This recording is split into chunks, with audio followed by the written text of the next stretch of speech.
నమస్తే. ఎన్నో ఆధ్యాత్మిక కార్యక్రమాలు నిరంతరం మన ఛానల్‌లో ప్రసారం అవుతూనే ఉంటాయి. చాలా మందిని పెద్దవాళ్ళనందరినీ గౌరవిస్తూ ఉంటాం. కొంతమందినే పూజ్యనీయులు అనే మాటని వాడుతూ ఉంటాం. నాకు గురు సమానులు, గురువులు, పూజ్యనీయులు, భగవత్ సమానులు అని చెప్పొచ్చు శివప్రసాద్ గురువుగారు. ప్రతి నెల కూడా రాశి ఫలితాలతో మనల్ని పలకరిస్తూనే ఉంటారు. మేషరాశి మొదలు మీన రాశి వరకు వివిధ రాశులు వాళ్ళకి ఈ మంత్ అంతా కూడాను ఏ జులై మాసం అంతా కూడాను ఏ విధంగా ఉంటుంది అనే విషయాలు తెలుసుకునే ప్రయత్నం చేద్దాం. ప్రతి వీడియోని కూడా ఫస్ట్ నుంచి లాస్ట్ వరకు వాచ్ చేయండి. ఎక్కడా స్కిప్ చేయకండి. ఏమైనా డౌట్స్ ఉంటే కామెంట్ బాక్స్‌లో తెలియజేయండి. నమస్కారం గురువుగారు. ఆశీర్వచనం తల్లి. గురుగారి తదుపరి రాశి కన్యా రాశి. కన్యా రాశి వారికి ఏ విధంగా ఉందండి జులై మాసం? కన్యా రాశి వారికి ఈ జులై మాసం చాలా అనుకూలముగా ఉన్నది. హ్మ్. కన్యా రాశి వాళ్ళ గురించి నిజానికి ఒక 10 ఏళ్ల పాటు అడగాల్సిన అవసరం లేదు. ఏమంటే రాసులలో భాగంగా మిగతా వాళ్ళందరివి చెప్పినప్పుడు ఒక లైన్ ప్రకారముగా చెప్పాలి కాబట్టి మనం చెప్పటమే. హ్మ్. కన్యా రాశి వాళ్ళది మాత్రం డిఫరెంట్ వ్యవహారం.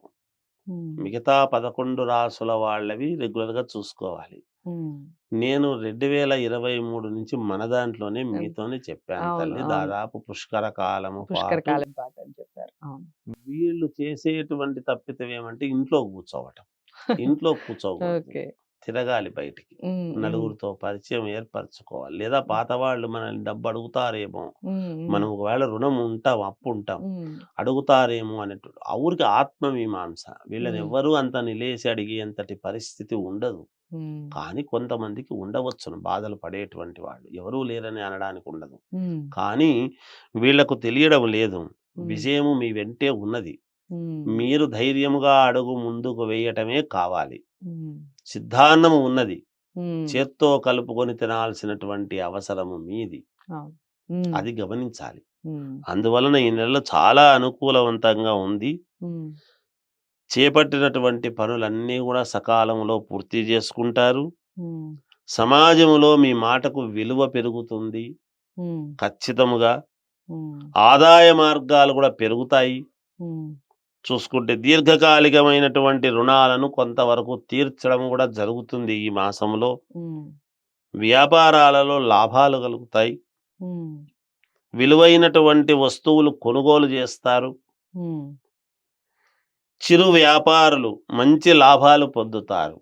హ్మ్. చిన్న చిన్న వ్యాపారాలు జేసుకునేటువంటి వాళ్ళు రోజుకు 10,000, 20,000 అవుతుంటే 50,000 అయినా ఆశ్చర్యం లేదు ఈ మాసంలో. హ్మ్. ప్రయాణాలు లాభసాటిగా ఉంటాయి. హ్మ్. మిత్రులతో ముఖ్యమైనటువంటి విషయాలు చర్చించి నిర్ణయాలు తీసుకోవటం అనేటువంటిది జరుగుతుంది. హ్మ్. బంధుమిత్రులతో విందు వినోద కార్యక్రమాలలో పాల్గొంటారు. హ్మ్. కుటుంబ వాతావరణం అంతా కూడా చాలా సంతోషకరముగా జీవనము గడుపుతారుగాక. హ్మ్. ఉద్యోగాలు చేసేటువంటి వాళ్ళు ఒత్తిడిని అధిగమించి హ్మ్. బాధ్యతలు సమర్థవంతముగా నెరవేర్చుకోవటము. హ్మ్. ఉద్యోగస్తులకు వీళ్లకు ఏది అనుకున్నా జరుగుతుంది. హ్మ్. ఆత్మన్యూన్యతాభావముతో మనకెక్కడా దారి దొరకలేదే హ్మ్. అని ఎవరున్నారని మనం పోయి అడుగుతాం. మనకెవరు ఇచ్చేవాళ్ళు లేరే అని వీళ్ళకు వీళ్ళే అనుకుంటూ ఇంట్లో కూర్చుంటే హ్మ్. ఏం పనులు గావు. హ్మ్. బయటికి వెళ్ళాలి. పని ఉండినా లేకపోయినా బయటికి వెళితే హ్మ్. ఏమయ్యా అని ఎవరెవరు పలకరిస్తారు. ఒక హ్మ్. దారి దొరుకుతుంది. హ్మ్. కన్యా రాశి వాళ్ళ యొక్క ఇది ఏమిటి అంటే ఒక చిన్న ఆవగింజంత దొరికితే చాలు వాళ్ళు. హ్మ్. దూసుకుపోతారు. ఒక పెద్ద బ్రహ్మాండమైనటువంటి ఒక వలయాన్ని తయారు చేసుకోగలిగినటువంటి సామర్థ్యము ఉంటుంది. హ్మ్. కన్యా రాశి వాళ్ళు ఎవ్వరూ గూడా ఫాలోయర్స్ గాదు. హ్మ్. ట్రెండ్ సెట్టర్స్ అన్నమాట. ఓకే. వాళ్ళొకటి సృష్టించుకోగలిగినటువంటి సామర్థ్యం ఉంటుంది. హ్మ్. దాంట్లో వాళ్ళ వాళ్ళ వ్యక్తిగతమైనటువంటి జాతకాన్ని బట్టి జాతకాలు ఉంటుంది. పరిశీలించుకోవాలి. వీళ్ళు హ్మ్. తొందరపడి ఏది అడగలేరు. హ్మ్. ఏది మనస్సుకు నొచ్చుకుంటారు కొంచెం. హ్మ్. సున్నితమైనటువంటి మనస్తత్వం ఉంటుంది. హ్మ్. సహజం. కానీ ఇబ్బంది లేదు. చాలా బాగుంది వీళ్ళకు. ఓకే. ఇక ఎలాగో బావుంది. పుష్కర కాలం పాటు బావుంది అని చెప్తున్నారు కాబట్టి గురువుగారు ఈ మాసంలో వాళ్ళు వేసుకోవాల్సిన దుస్తులు కానివ్వండి, ఆరాధించాల్సిన దైవం, దిక్కులు విషయాలు చెప్పండి.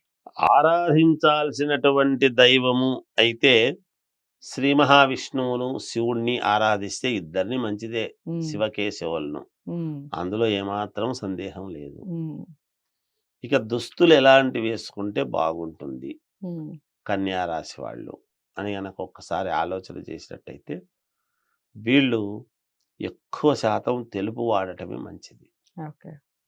యోగం, హ్మ్. క్షేమకరం, హ్మ్. ప్రశాంతత హ్మ్. అన్నీ ఉంటాయి గాక. ఓకే. అన్ని దిక్కులు పనికొస్తాయి. హ్మ్. సందేహం లేదమ్మా. ఓకే.